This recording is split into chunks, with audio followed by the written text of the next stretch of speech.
Hello students, तो आज हम एक नया चैप्टर स्टार्ट करने वाले हैं जो कि है आपका the fundamental unit of life. ठीक है, फंडामेंटल यूनिट ऑफ लाइफ में हम डिस्कस करेंगे सेल के बारे में। ठीक है, सेल क्या होता है, ठीक है, इसकी डिस्कवरीज क्या थी, एवोल्यूशन क्या क्या हुए थे, इनके टाइप्स क्या होते हैं और कौन कौन से सेल ऑर्गेनल्स होते हैं और इनका फंक्शन क्या होता है। पूरा डिस्कशन हम इस चैप्टर में करेंगे। साथ में हम कुछ एक्स्ट्रा क्वेश्चन भी, एडिशनल क्वेश्चन भी देखते जाएंगे जो कि नीट एग्ज़ाम में आ चुका है। तो इस लेक्चर को, ये जो पूरा चैप्टर है, इसको ध्यान से कवर करिएगा आप लोग। ठीक है, तो आइए स्टार्ट करते हैं the fundamental unit of life. ठीक है, the fundamental unit of life, new chapter start कर रहे हैं। The fundamental unit of life. ठीक है, तो अगर हम बात करें कि फंडामेंटल यूनिट ऑफ लाइफ, ठीक है, लाइफ का जो फंडामेंटल यूनिट होता है वो क्या होता है। तो what is the fundamental unit of life? Yes, the fundamental unit of life is cell. ठीक है, सेल जो होता है वो क्या होता है? फंडामेंटल यूनिट ऑफ लाइफ होता है। और अगर सेल की बात करें तो सेल को डिस्कवर करने के लिए बहुत सारे साइंटिस्ट का रोल था। ठीक है, सबसे पहले जो सेल का डिस्कवर किया गया था वो बाय द रॉबर्ट हुक किया गया था। सेल की जो स्टडी होती है वो अंडर साइटोलॉजी में की जाती है, और अगर इसको मॉलिक्यूलर के बेसिस पे देखें तो मॉलिक्यूलर के बेसिस में ये सेल बायोलॉजी कहलाता है। ठीक है, तो यहाँ पे सबसे पहले हम बात करेंगे इसके डेफिनेशन की। तो डेफिनेशन देखिए कई तरह से दे सकते हैं। ठीक है, कई तरह से कई सारे डेफिनेशन आप दे सकते हैं। तो पहला डेफिनेशन अगर हम बात करें तो cell is the building block of all living organism।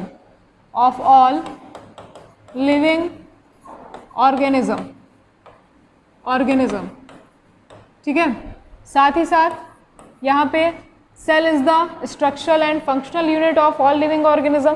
कई सारे डेफिनेशन होते हैं इसके। ठीक है, आपको जो इजी लगे आप उसको लिख सकते हैं। Cell is the structural and functional unit of all living organism।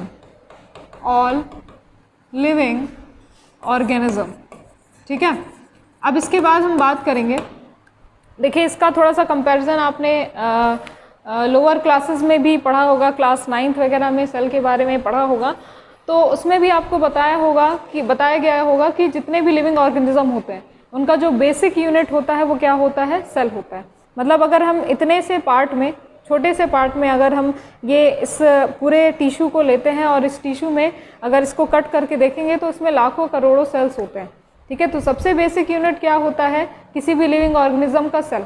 ठीक है, कोई भी अगर सब्सटेंस बनता है, कोई भी कंपाउंड अगर बन रहा है, कोई भी अगर मटेरियल बन रहा है तो कोई ना कोई इसका बेसिक यूनिट होगा। ठीक है, इस लाइफ की भी अगर ओरिजिन हुई थी तो लाइफ की ओरिजिन पहले इनऑर्गेनिक से हुई थी, फिर इनऑर्गेनिक से ऑर्गेनिक बना, देन उसके बाद फिर वाटर बना। ठीक है, और वाटर बनने के बाद क्या हुए? माइक्रो ऑर्गेनिज्म आए। तो ये बहुत सारी लंबी स्टोरी है जो कि एवोल्यूशन में हम लोग इसको कवर करेंगे।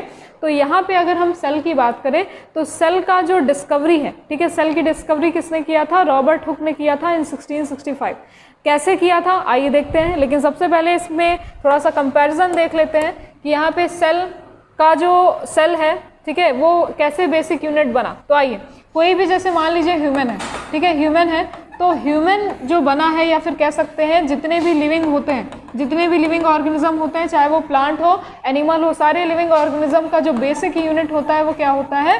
सेल होता है। ठीक, तो सेल का भी जो फॉर्मेशन हुआ तो वो कैसा हुआ था? जैसे कि मैंने अभी बताया कि इनऑर्गेनिक से ऑर्गेनिक सब्सटेंस बना, फिर ऑर्गेनिक सब्सटेंस जैसे कि ऑर्गेनिक में आएगा लिपिड हो गया, कार्बोहाइड्रेट हो गया और प्रोटीन हो गया। ये सारे ऑर्गेनिक सब्सटेंस से क्या होता है? जो माइक्रोमॉलिक्यूल्स होते हैं इससे क्या बनता है? सेल बनता है। तो यहाँ पे अगर हम बात करें सेल की तो सेल भी बनता है बायोमॉलिक्यूल से। ठीक है, सेल का भी फॉर्मेशन किससे होता है? बायोमॉलिक्यूल से। ठीक है, बायोमॉलिक्यूल से। ठीक, बायोमॉलिक्यूल से सेल बना। अब ये जो सेल है वो डिवाइड होगा। ठीक है, नंबर में डिवाइड होगा, शेप में, साइज में बढ़ेगा, और डिवाइड होने के बाद क्या होता है? जो ग्रुप ऑफ सेल होता है वो क्या बनाता है? टिश्यू बनाता है। ग्रुप ऑफ सेल क्या बनाएगा? टिश्यू बनाएगा। अब वही बात करें टिश्यू से क्या बनेगा, तो group of tissue will form organ, ठीक है। ग्रुप ऑफ टिश्यू क्या फॉर्म करते हैं, ऑर्गन फॉर्म करते हैं, और ग्रुप ऑफ ऑर्गन जो होता है वो क्या बनाएगा, ऑर्गन सिस्टम बनाएगा, ठीक है, ऑर्गन सिस्टम बनाएगा। यहाँ पे मैं एग्जांपल लिख दे रही हूँ, यहाँ पे देखिए कोई भी एक सिंगल सेल, ठीक है, एक सिंगल सेल से क्या बना, टिश्यू बना, ठीक है, टिश्यू बनता है। अब जो टिश्यू होता है वो मान लीजिए एपिथेलियल टिश्यू की ही बात कर लेते हैं, बहुत सारे टाइप के टिश्यू होते हैं, मस्कुलर टिश्यू होता है, कनेक्टिव टिश्यू होता है। यहाँ पे मैंने एपिथेलियल टिश्यू लिखा हुआ है जो कि अबव द बॉडी प्रेजेंट होता है, ये प्रोटेक्शन में काम करेगा, तो ये एपिथेलियल टिश्यू। अब बहुत सारे जो टिश्यू है वो ऑर्गन बनाएगा, ऑर्गन का मतलब है मान लीजिए ईयर हो गया, ठीक है, आईज हो गया, ठीक है, लंग्स हो गया, ये सारे क्या होते हैं, ऑर्गन आते हैं। और बहुत सारे ऑर्गन, ठीक है, बहुत सारे ऑर्गन क्या होते हैं, मिलके क्या बनाएंगे, सिस्टम का फॉर्मेशन करेंगे। जैसे मान लीजिए आपने सुना होगा डाइजेस्टिव सिस्टम, ठीक है, डाइजेस्टिव सिस्टम हो गया, रेस्पिरेटरी सिस्टम हो गया, तो ये सारे क्या होते हैं, डाइजेस्टिव सिस्टम जैसे ऑर्गन सिस्टम की अगर हम बात करें तो इसमें बहुत सारे ऑर्गन क्या होते हैं, कोऑर्डिनेट करके फंक्शन परफॉर्म करेंगे और एक क्या बनाते हैं, सिस्टम बनाते हैं। जैसे कंप्यूटर को हम सिस्टम बोलते हैं, क्यों बोलते हैं कंप्यूटर को सिस्टम, ठीक है, कंप्यूटर को सिस्टम इसलिए बोलते हैं क्योंकि यहाँ पे CPU भी अटैच है, UPS भी अटैच है, और कीबोर्ड, मतलब बहुत सारे पार्ट आप देखें तो उससे क्या होता है, अटैच होता है, सिस्टम नाम दे देते हैं, ठीक है। तो यहाँ पे ऑर्गन से क्या बन रहा है, सिस्टम बन रहा है, और सिस्टम क्या बना रहा है, इसको एक लिविंग ऑर्गेनिज्म का फॉर्मेशन कर रहा है, या फिर कह सकते हैं एक ह्यूमन का फॉर्मेशन कर रहा है, ठीक है। अब इसके बाद देखिए सेल से ह्यूमन बॉडी बन गया, ठीक है, लिविंग ऑर्गेनिज्म बन गया। अब इसके बाद देखिए इसको कंपेयर अगर किया जाए तो हम इसको कंपेयर करते हैं, आपने क्लास 9th में भी इसको पढ़ा होगा, ठीक है। अगर हम इसको कंपेयर करें तो इसको कंपेयर कर सकते हैं किससे, हम अपने हाउस से कंपेयर कर सकते हैं, बहुत बेस्ट एग्जांपल है, ठीक है, हाउस से कंपेयर कर सकते हैं। देखिए एक हाउस का जो फॉर्मेशन होता है, ठीक है, हाउस को बनाने के लिए सबसे बेसिक यूनिट क्या चाहिए होता है, सबसे बेसिक यूनिट बिल्कुल ब्रिक चाहिए होता है, सबसे बेसिक यूनिट क्या है, ब्रिक होगा। अब ब्रिक से, जब ब्रिक, बहुत सारे ब्रिक क्या होते हैं, आपस में अटैच होते हैं, तो वो क्या बनाते हैं, वॉल का फॉर्मेशन करेंगे। वॉल बहुत सारे क्या होते हैं, मिलके क्या बनाएंगे, रूम बनाते हैं, ठीक है, रूम बनाते हैं, और रूम से क्या बनता है बेटा, हाउस बन जाता है। और हाउस क्या है, हाउस में ही क्या होता है, बहुत सारी बिल्डिंग का फॉर्मेशन होता है, ठीक है, बहुत सारे जो स्टोरेज होते हैं, जो कंपार्टमेंट होते हैं, वो क्या बनाएंगे, एक बिल्डिंग का फॉर्मेशन करेंगे। तो यहाँ पे देखिए इस हाउस को बनाने के लिए किसकी ज़रूरत पड़ी, यहाँ पे बेसिक यूनिट ब्रिक की, मतलब अगर ब्रिक ना होता तो ये हाउस नहीं बनता। इसी तरह से अगर सेल ना होता, सेल का फॉर्मेशन ना होता, तो हमारा जो जितना भी लिविंग ऑर्गेनिज्म है, चाहे प्लांट हो, एनिमल हो, या फिर कोई भी ह्यूमन बॉडी हो, कोई भी लिविंग ऑर्गेनिज्म का फॉर्मेशन नहीं हो सकता था।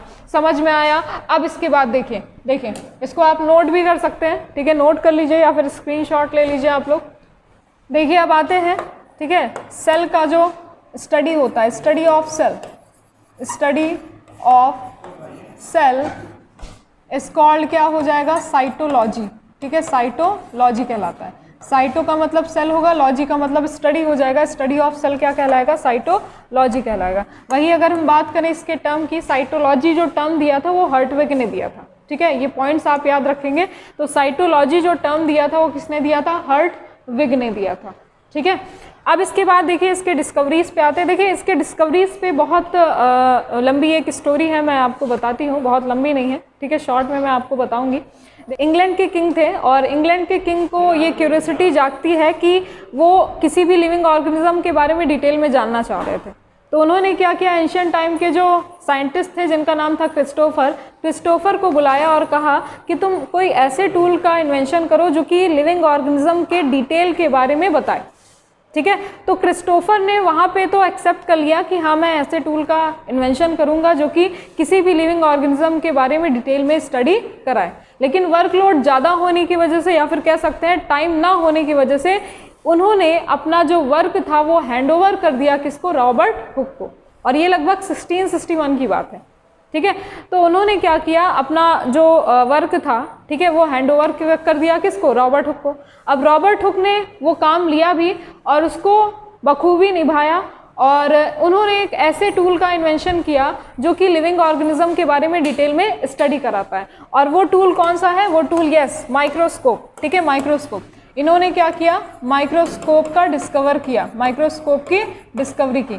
अब देखिए ये जो माइक्रोस्कोप है, ठीक है, माइक्रोस्कोप है, बहुत पहले वाला जो माइक्रोस्कोप था इतना ज़्यादा बहुत ज़्यादा एडवांस नहीं था, ठीक है, लेकिन फिर भी उन्होंने ये टूल बना लिया था। तो माइक्रोस्कोप का इन्होंने डिस्कवरी किया और माइक्रोस्कोप की डिस्कवरी होने के बाद इन्होंने सेल की भी डिस्कवरी किया। किसने? रॉबर्ट हुक ने। और सेल की डिस्कवरी देखिए कैसे किया, ये जानना बहुत ज़रूरी है आपके लिए। तो सेल की डिस्कवरी करने के लिए आजकल का जो बॉटल आता है बहुत ट्रेंडिंग में है, ठीक है, ग्लास का एक बॉटल आता है, ठीक है, आप देखे होंगे ग्लास का एक बॉटल आता है। तो इस ग्लास के बॉटल पे लिड लगा होता है, ठीक है, एक लिड लगा होता है जो कि बना होगा किसका? कॉर्क का। कॉर्क कहने का मतलब है कि वुड का बना होगा, ठीक है, वुड का बना होता है। तो ये जो बॉटल के ऊपर ये जो लिड लगी होती है वो किसकी बनी होती है? पीस ऑफ वुड होता है, ये पीस ऑफ वुड, जिसको हम क्या कहते हैं? कॉर्क कहते हैं। तो इन्होंने क्या किया? कॉर्क लिया। अब इस कॉर्क को लेने के बाद इन्होंने इसकी पतली पतली स्लाइसेस कर दी, ठीक है, कॉर्क को लेने के बाद इसको बहुत सारे पतले पतले स्लाइसेस में इसको कट कर दिया।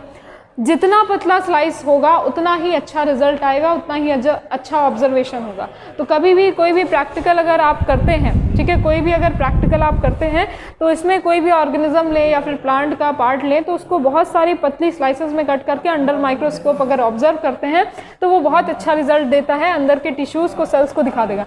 तो इन्होंने भी यही किया, इस कॉर्क को, इस वुड के पीस को जिसको कॉर्क कहा गया था और ये डेड था, इसको लिया और बहुत सारे पतले पतले स्लाइसेस में क्या किया? कट किया। और कट करने के बाद इन्होंने क्या किया? अंडर माइक्रोस्कोप इसको ऑब्जर्व किया।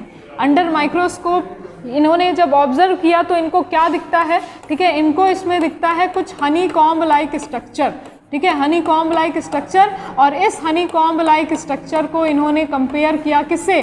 कंपार्टमेंट से। किससे कंपेयर किया? कंपार्टमेंट से। और कंपार्टमेंट का मतलब क्या होता है? रूम होगा, ठीक है, कंपार्टमेंट का मतलब होता है रूम। और लैटिन वर्ड में इसको मॉडिफाइड करके इसको बोल दिया गया क्या? सेल, ठीक है। जो इसमें दिख रहा था, ठीक है, हनी कॉम्ब लाइक स्ट्रक्चर जो इसमें दिख रहा था उसको कंपार्टमेंट से कंपेयर किया और कंपार्टमेंट को और मॉडिफाइड करके एक लैटिन वर्ड दिया इसको, जो कि क्या होता है? आपका सेल कहलाता है, ठीक है। क्या कहलाएगा? सेल कहलाएगा। समझ में आया ये? तो देखिए यहाँ पे क्या किया रॉबर्ट हुक ने, क्या किया? एक बॉटल लिया, ग्लास का बॉटल लिया और उस पे लगी हुई लिड को, जिसको क्या कहते हैं? कॉर्क कहते हैं, कॉर्क को पतली पतली स्लाइसेस में कट किया। कट करने के बाद, ठीक है, कट करने के बाद अंडर माइक्रोस्कोप ऑब्जर्व किया तो इस तरह से कंपार्टमेंट लाइक स्ट्रक्चर दिखा, जो कि क्या था? हनी कॉम्ब जैसा था, ठीक है, हनी कॉम्ब जैसा था, हनी कॉम्ब लाइक स्ट्रक्चर था, जिसको कंपेयर किया कंपार्टमेंट से और कंपार्टमेंट को मॉडिफाइड करके क्या कहा? सेल कहा। और वहीं से क्या हुआ? सेल की डिस्कवरी हुई। तो सेल की डिस्कवरी किसने किया? सेल की डिस्कवरी किया था रॉबर्ट हुक ने। किस सन में किया था? किस ईयर में किया था? देखिए इन 1665, ठीक है। तो यहाँ पे एक डिस्कवरी में ये ऐड हो जाता है कि रॉबर्ट हुक, ठीक है, रॉबर्ट हुक बहुत ही इंपॉर्टेंट क्वेश्चन है, बहुत पूछा जाता है, ठीक है। Robert Hooke first discover cell in 1665 में इसको डिस्कवर किया था। एक चीज़ और ध्यान दीजिएगा, अगर डेड सेल में पूछा जाता है, क्योंकि क्लास 11th में ये पूछा जाता है, ठीक है, डेड सेल में अगर हम बात करें तो डेड सेल की डिस्कवरी किया था किसने? रॉबर्ट हुक ने किया था, ठीक है। किसने किया था? एक सेकेंड, किसने किया था? रॉबर्ट हुक ने किया था। और अगर लिविंग सेल की डिस्कवरी पूछा जाए तो लिविंग सेल की डिस्कवरी फर्स्ट टाइम किसने किया था? Anton von Leeuwenhoek. किसने किया था? Anton von Leeuwenhoek. तो देखिए एंटोन वॉन लीवनहॉक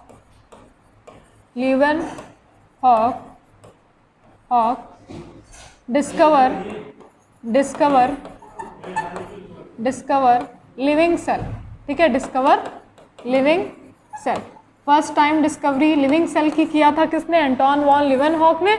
और डेड सेल की किसने किया था? रॉबर्ट हुक ने। तो दो तरह से आपके एग्जाम में क्वेश्चन पूछा जा सकता है।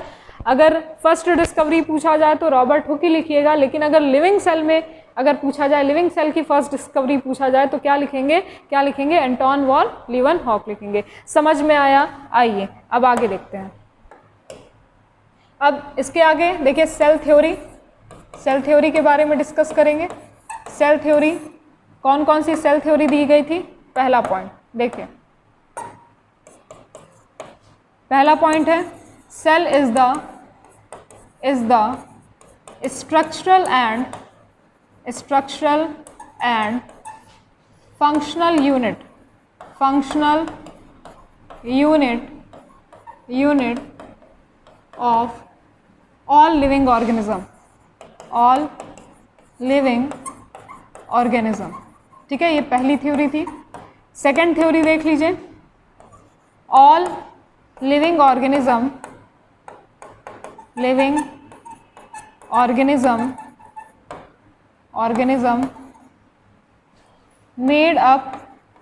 Made up from cell. जितने भी लिविंग ऑर्गेनिज्म होते हैं वो किससे बने होते हैं? सेल से बने होते हैं। ठीक है, थर्ड थ्योरी देखिए क्या थी, cell are formed from pre existing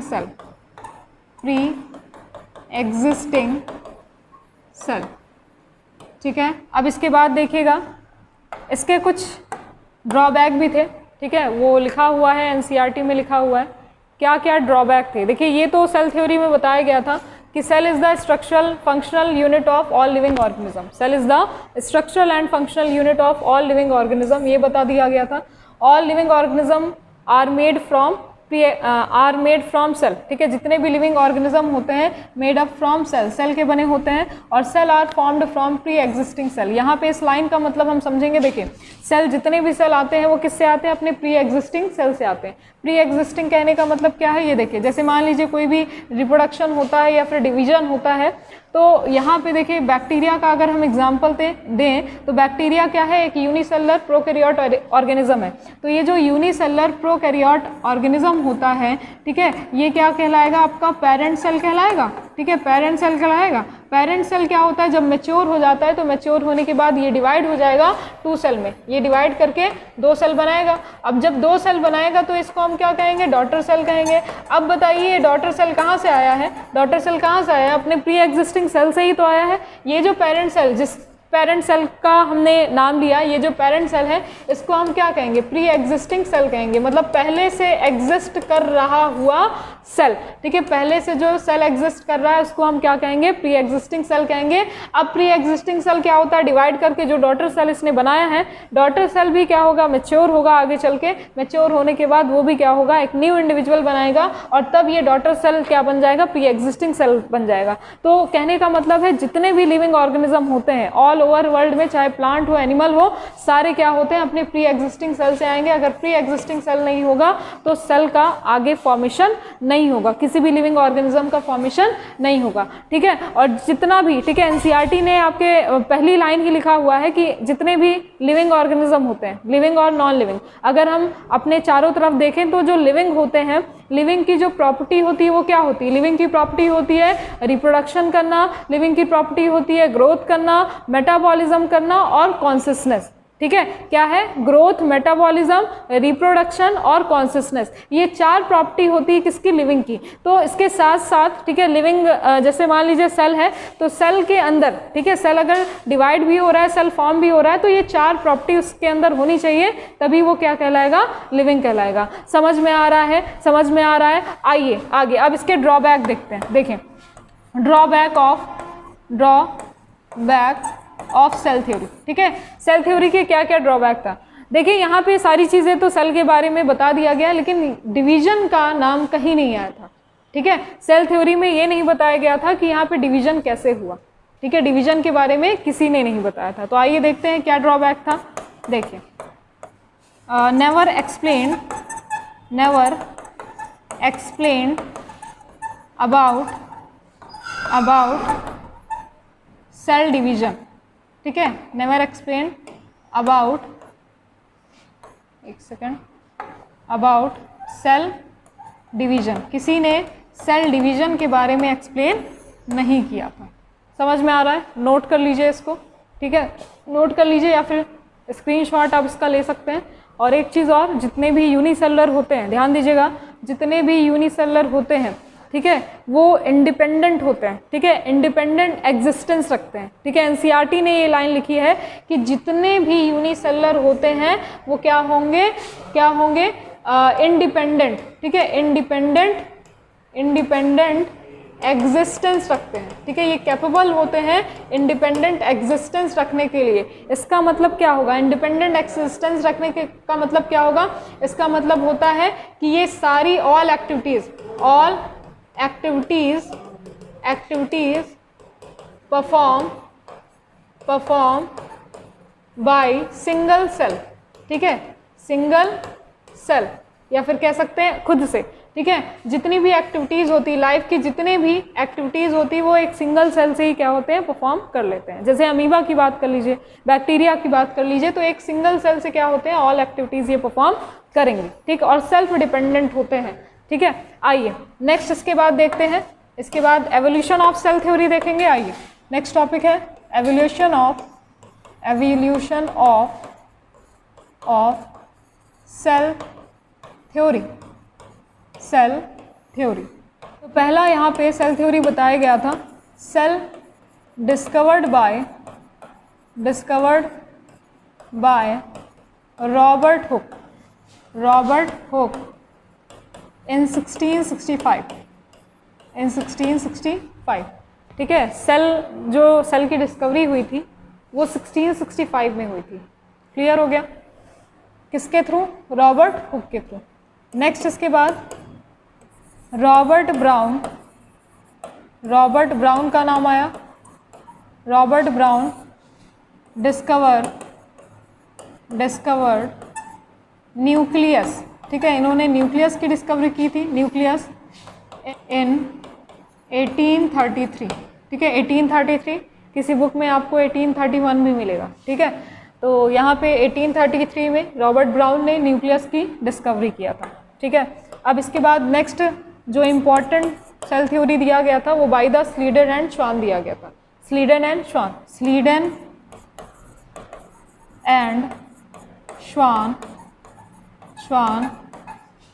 in